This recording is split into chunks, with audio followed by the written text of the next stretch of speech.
Hi everyone, Michelle here. We got a special guest with us today, Nenad. Nenad is our head of game development at Yes Slots. Nice to have you here, Nenad. How are you doing? Hi, Michelle. It's great to be here with you.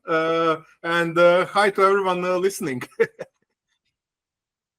Would you be able to start off with telling us a little bit about yourself and your journey to become the head of game development with us at Yes Slots? I've been in the gaming industry for now almost 15 years. I kind of started straight out of university. Came for interview. They asked me, "Would you like to develop games?" And we paid for it. And I was like, "All right, yes." Yeah. At that time, I worked in Slovenia, and after a few years, I left and started working in London for a couple of studios. And yes, and some of the big names in industry. And towards the end of the last year, I joined Just Slots. All right, fantastic. So what drew you to game development initially? I think I enjoyed playing games. I would say that's ever since I was a young kid, I enjoyed playing games, and I did love coding. That gave me satisfaction. So it kind of married these two things into a career prospect. But it was more of a chance, I would say. Like I didn't went to specialized university for game development, more like a general computer science and computer engineering, and then got specialized into casino game development. That's pretty cool. When it comes to the iGaming industry, what drew you to iGaming and specifically slot development? As I mentioned before, it's more of a chance encounter that the first company I worked for, they worked on iGaming, and they worked they were a kind of body lease company or outsourcing company where they worked with other companies, and I got on a slot project. At that time, it was ActionScript 2 in Flash, if anybody remembers, with Ash Gaming. So quite old nowadays, dead technology, but still really good technology. And I kind of stick with it. Obviously, during the time, I developed different things like live games, card games. Nowadays, these crash games are popular, but I think for majority of studios, major bread and butter is slot games. And there is something with slot games on surface. They appear to be very simple, but there's a lot of both technical challenges that are interesting to solve, and there's a lot of game design challenges that both mathematicians and game designers are solving with slot games. So it's I think it's a challenge to give a player satisfactory game experience with having almost a single action, which would be spin button. So what's the most exciting projects that you and your team are working on right now? I think we are focused mostly on our first game, which is Sugar Heaven, but we are on a fast track in preparing our follow-up games, which I don't know if I can mention or not. But yeah, I think we've got one game that's basically finished and or going toward completion stage, and we've got two more games now in development. We've focused heavily on working and building our framework and the tools to support this process. Our goal is to basically deliver quality games with great speed, and we are focusing heavily on tools, tool chain, and pipelines to help us with this, to optimize the game development process. So I think that was also the major focus of our development at the moment. Would you be able to tell me about how a normal day would be structured within your role as head of game development with us at Yes Slots? I think usually, well, depends. I think for that, I would also like to say that with Just Slots, we have great freedom to work remotely, and I think that's one of the best things as well for us. So depending in which time zone, because I work between London and usually some other place, I would start my day between 7 to 10, and I would usually check up what happened yesterday and what are our goals for today, what the team should be working on, and every developer what's in their schedule. And then usually we have some meetings or catch-ups depending on the day. I think we are trying to focus, so we don't have that many meetings, but usually in morning there's some kind of catch-up. And after that, I either catch up with teammates, trying to help them with any problems they have, or we have some architectural discussions if we have any blockers anywhere. And in the afternoon, I usually manage to catch some time and actually do some coding. Now, as our team is growing, I would say I focus less on that. But hopefully, as we build up the process and the team, I'll be able to do. I still want to do some of that. And initially, as I think I was actually first employee in Just Slots. Excluding senior leadership. So I think at that point in time, I had much more free time to code. Now, obviously, there's a team, there's many different departments, and we need to all be in sync. So I spend a significant amount of time on that and on setting up quality processes for the growth.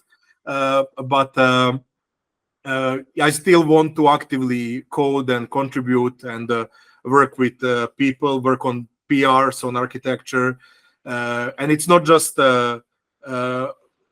focusing on decision making. It's also if I work with people, I believe strongly that I can understand everyone's problems throughout, and I'm not just dislocated in middle management kind of thing where I always remember that picture where, like, if you have an iceberg, the management is usually understanding like small piece of problems that the team sees. And if I still actively develop and actively work on a task, I believe that whenever developer comes to me with a problem, I can empathize with them and understand what's the problem, and then hopefully prioritize solutions accordingly.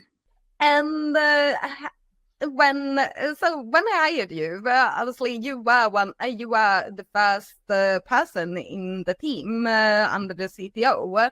Can you tell me a little about this journey now, growing the team, being a part of something that is continuously growing, developing new concepts and games? It had to be really exciting, right? I think it was super exciting.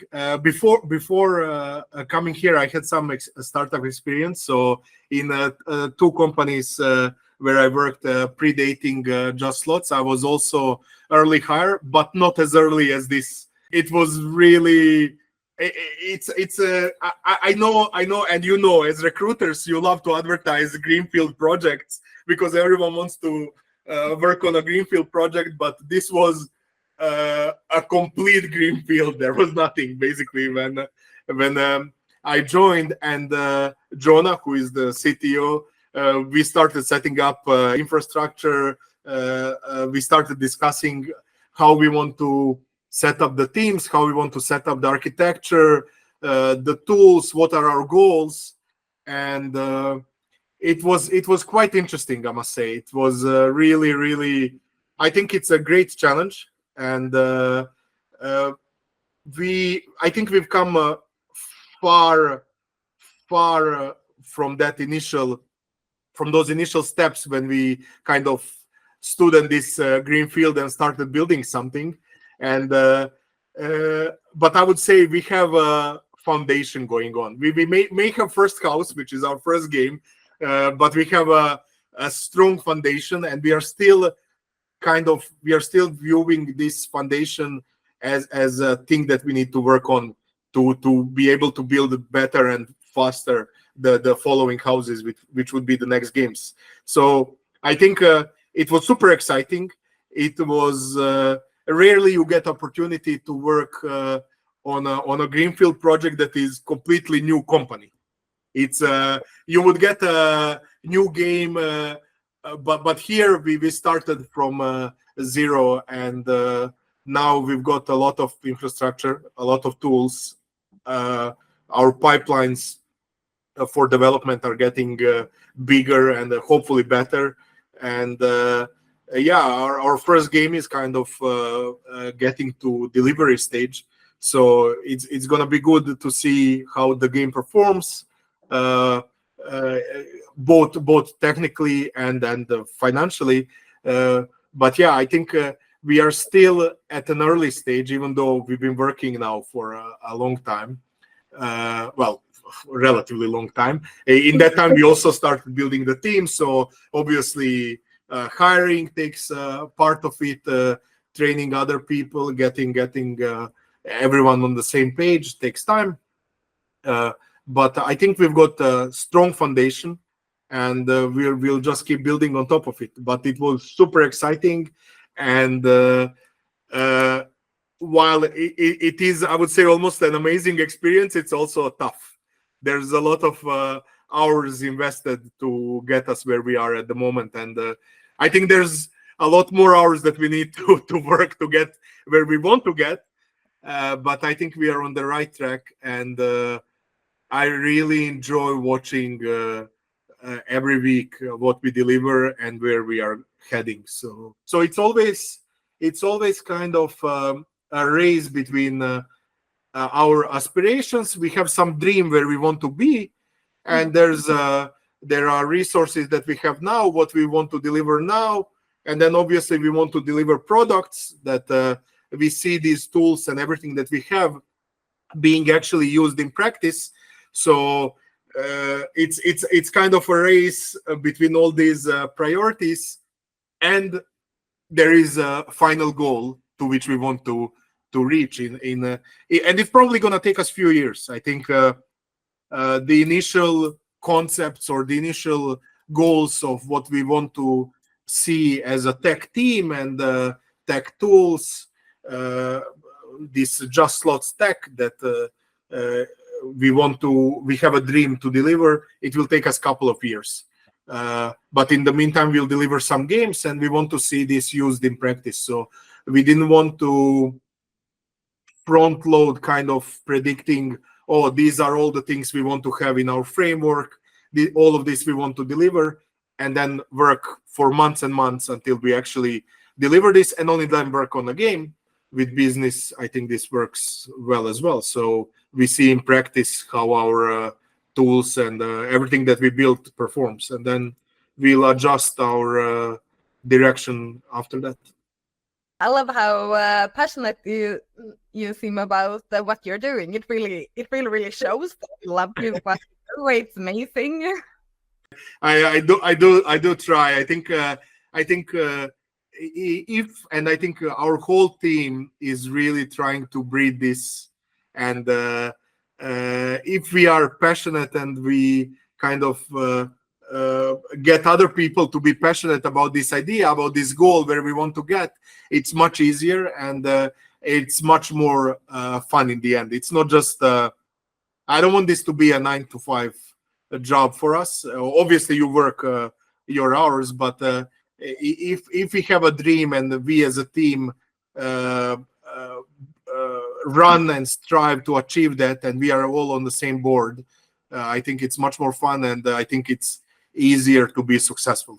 100%, but it shows in the creativity and the ability to come up with new concepts, and as you say, you choose everything as the times go when you have seen how certain things are working, and I love how adaptive the company is in this sense. That's our one of our advantages as well. We are I think there's now quite a few people in the company, and we've grown quite a lot.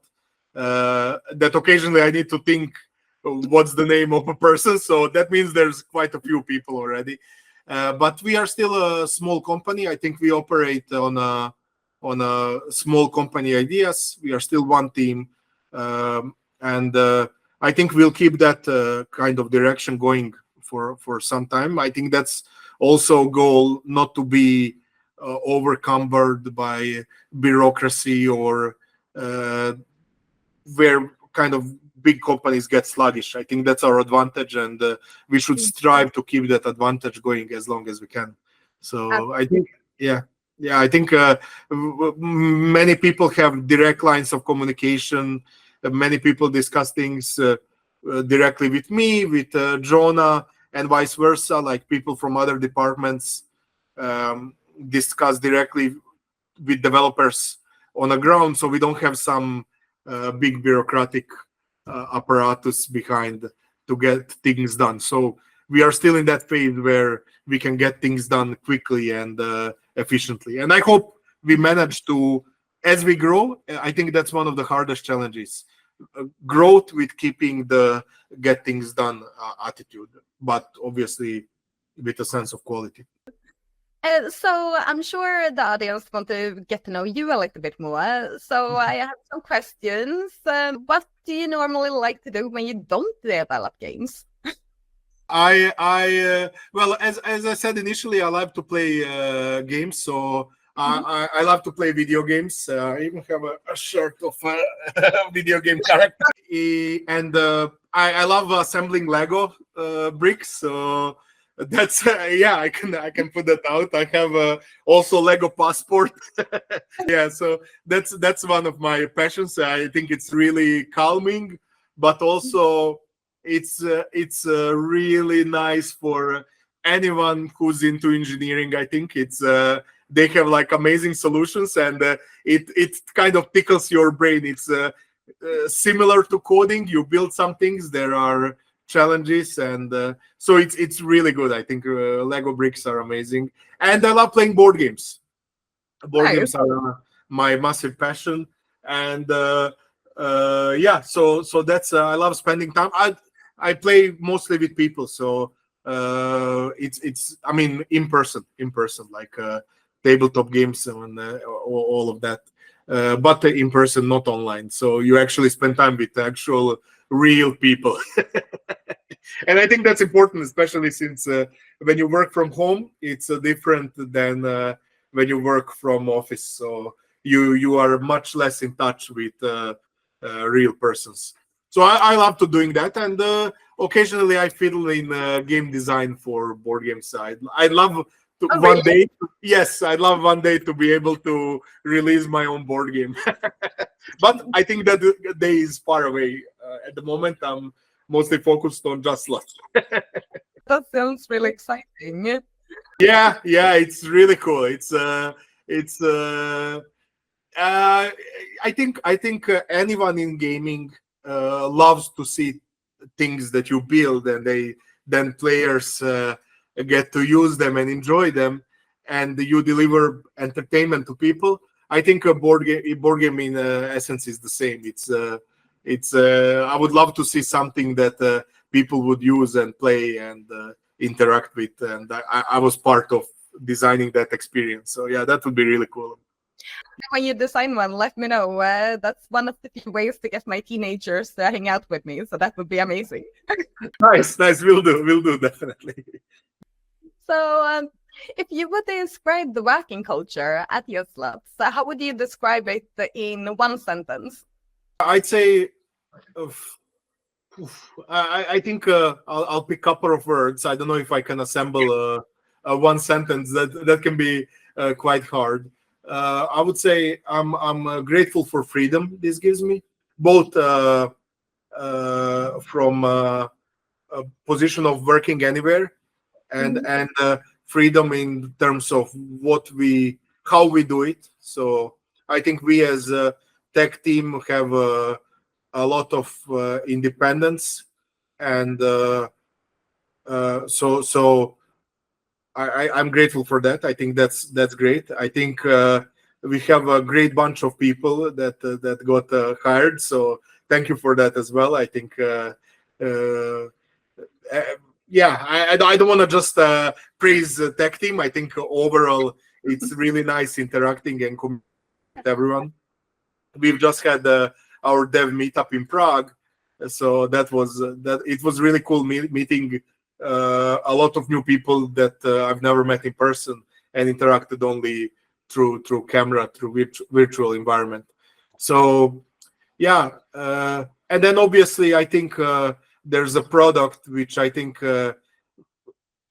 we are not on a step of revolutionizing the industry. That's really hard, but I think uh, just slots will be breath of fresh air into this industry. So I think that's one of the things, and I'm proud to be part of the team building that.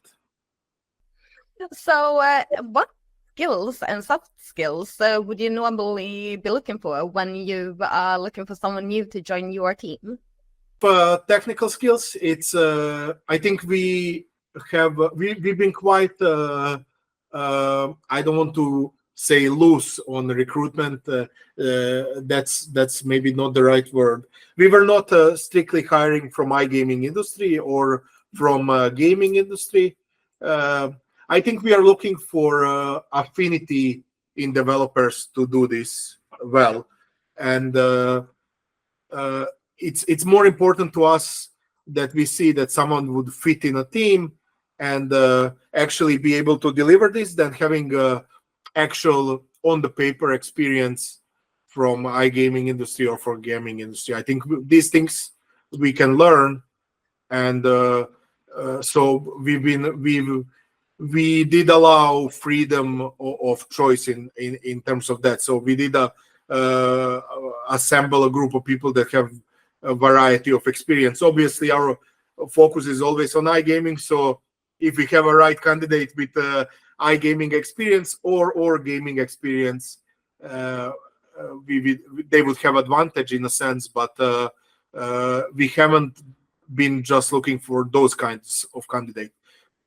But in technical terms, yes, we have full stack TypeScript. So TypeScript is used throughout on the server side on RGS and both on the client side, and we use Pixie.js. So anyone having experience with that is great. And then I would say iGaming experience, so that people who know already the terminology, the how slots behave, and then I would say gaming experience. And then if we get a right candidate coming from elsewhere and has affinity to do it, that's great as well. I think one of the recent candidates was like that exactly. So yeah, I think we don't have a strict set of rules based on hiring. I think it's not a checkbox exercise. Maybe that's the uh, uh, right way of saying it. It's more, if we see that the candidate fits, then by all means there's a spot in a team for that candidate. Yeah. And can you tell me a little more about the process of developing slot games from concept till release? Yeah, I think well, I don't know if I'll do justice, but I'll try. And obviously there's many teams involved, and I think usually that would start with a concept phase from a product team and mathematicians. And once this concept phase is approved, and that would be basically the game mechanics, the core game mechanics or core game loop. And then that would go into art department would create concepts, and then they would once concepts for art get approved, the selection of team, it would go into production. Once art is done, they would start working on animations, and once animations start getting close to finish, we would start integrating that into the game. And then at that point dev team would be involved, and they would start work on the game itself. In the meantime, mathematicians would finalize the math, and this is actually how game runs. How we see all the results is basically the result of math.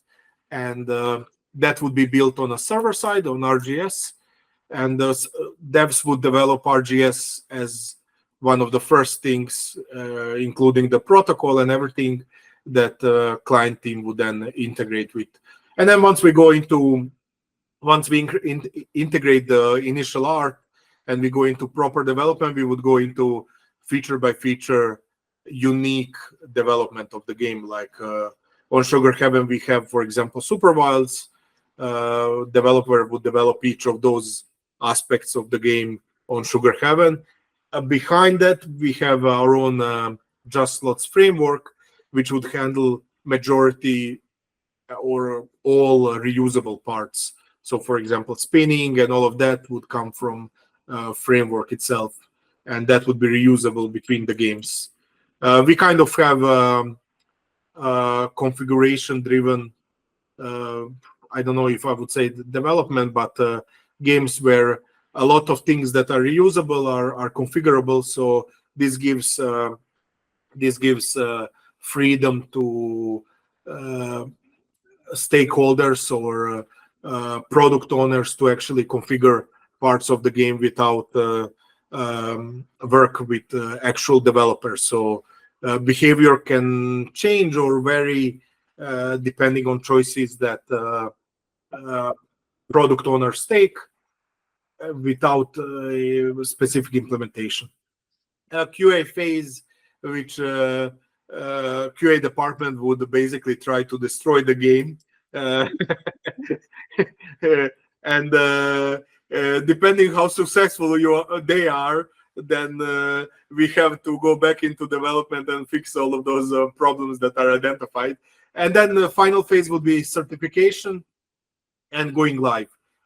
So yeah, we would certify our games, and after we get the certificates, we would probably go live with actual casinos. And then there's a whole other thing that other people do, not me. But yeah, I'm mostly involved with the development part of it. So I hope anyone looking this from other teams, I hope I did you justice, and you asked them the same question, so they try to explain their team's work. So how do you stay updated with the latest trends and technologies when it comes to technology in the iGaming industry?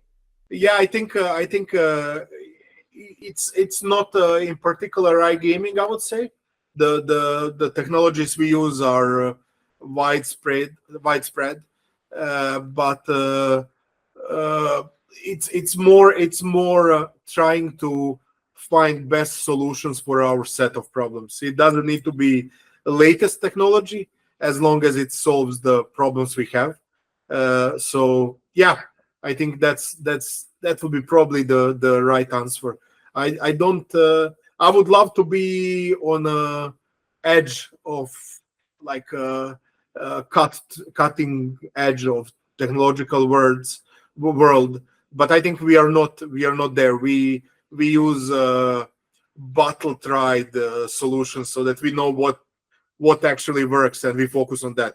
It's we are not as experimental. Maybe we should be more, but I think we focus more on reliability and stability. So we would always prefer solutions that are battle tested in a sense in real world. So yeah, that if we are choosing something to integrate in our framework or and it's a new tech, we would want to know that it's battle tested.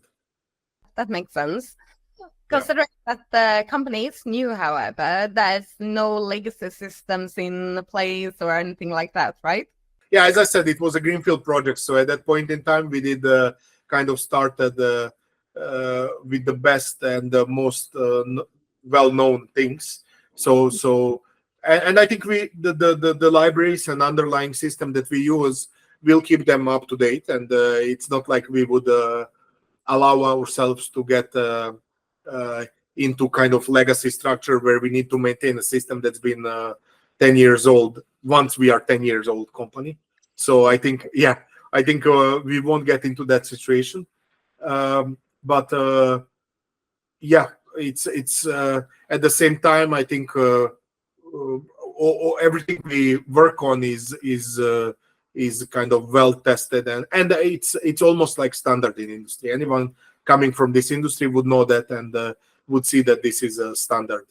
So you mentioned some exciting projects, some of the games that you are working on. Would you be able to give me some sort of a sneak peek into any specific feature that any of the games has? I think as a well, there are better people again to ask that. But if you're asking me, I do like the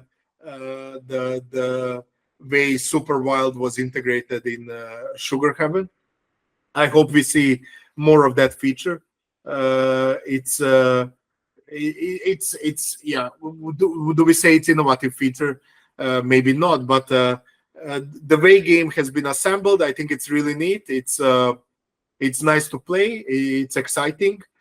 Uh, so yeah, I think let's go with that so far. It's exciting when you get it. It's exciting when you get a number of multipliers that get on a screen, and you increase your wins following that. But yeah, it's I, I would like to answer that questions once we have few games next year. Then I'll be okay. What is the best feature you like? I'll let's revisit that question then. So one more question. What roles are we currently looking for your team? We are looking for game developers. I think we are actively interviewing for that. You're assembling candidates, so thank you. Yeah, I think we don't want to be a company where we kind of do a big split between backend and front end, so or client side. So we are mostly full stack, and we are looking for game developers that can kind of fill that role. Obviously, all of us have specializations, and we have a tools team, we have framework team, and then game teams. But depending on requirement on what we are building at the moment, uh, uh, all the people we hire kind of we expect that can be fit in any of these positions. But And yes, we are looking for client game developers at the moment. what advice would you give people coming for an interview with you? I think major advice I would give is for people to be themselves, not to prepare interview kind of answers, but be honest, because we we will feel usually I think the interview process is with Jonah first, or and then you would review all the CVs and send us forward the appropriate candidates, and then I would hop in the second stage, and usually we would be able to see if candidate is being honest with us. It's not so much I think we don't have heavy technical interviews. I think it's more your affinity or ability to solve the problems. So we would focus on that. I think Jonah usually covers technical part in first part of the interview, and I know because I went through the same process. Jonah isn't asking questions that are kind of out of this world. It's not academic interview. It's not a algorithmic interview. But we want to see the way you think about the problems. How would you solve them? And then depending on where the conversation takes us, we would have a few problem-solving questions, but they are not strictly kind of coding questions. So I think we, compared to other companies, have a lightweight process. So I think it's not that hard on candidates. And anyone who expects like big tasks or big problem-solving interviews, or heavy interviews where you need to prepare actively. We are not like that, but we do try to get the best feeling of candidate in that hour. And I think candidates should see that hour when they get with us as a valuable time, because we took time from our day to spend and discuss your career, and they answer some questions. So you should use it in the most honest way. And so be yourself, show us your character, show us who you are, so that we don't need to dig into that. And I think we don't focus as much on technical aspects as more on problem solving and free discussion that then takes us. So we want to see your affinities, your ability to problem solve. And I don't want to reveal any questions that we ask, but I think in general, there's no kind of whiteboard. Occasionally, with some questions, we would use whiteboard to communicate better, but there's no actual coding challenge in the sense that you need to write functioning code. Some pseudo code maybe happens depending which direction interview takes us and what we in particular want to verify from you. But yeah, it's not I know we don't give a challenge to people unless we want to double check some aspects of your CV or particularities that we couldn't cover in interview. So yeah, I think people should apply. It's worth a try, and it's a great place to work for. I hope so. I hope that we are making it a great place to work for, and everyone will be like, yes, this is a place where I wish to spend a large portion of my career. I know people these days switch jobs often, but yeah, I think that's important to us, that developers are satisfied. Well, it's important to me, and I know it's important to CTO that developers are satisfied. So and happy to work on. So yeah, I think it's a worth to apply, and I think the interview is not scary as some interviews might be. I know I went through some academic interviews in my career, and they're always much harder. But here we want to know like your experiences, your affinities, your problem solving skills. You might get a question that requires thinking a bit, maybe something unusual that you haven't experienced before. But we also try to be in touch with gaming. So it also gives opportunity to people who didn't come from gaming to kind of, oh, okay, if you manage to solve that, then clearly you have a place here. So yeah, I think did I answer your question, or did I ramble too much? Thank you so much. It has been wonderful to get to know you a little more. It has been wonderful to get a better understanding of the work environment. If you're interested in joining your slots, do reach out to us. We would be more than happy to review CVs. As Nenad already explained, we're looking for drive, personality, problem-solving skills, and the motivation and adaptive abilities. So yeah, do reach out. Thank you so much. Have a real nice day, and bye.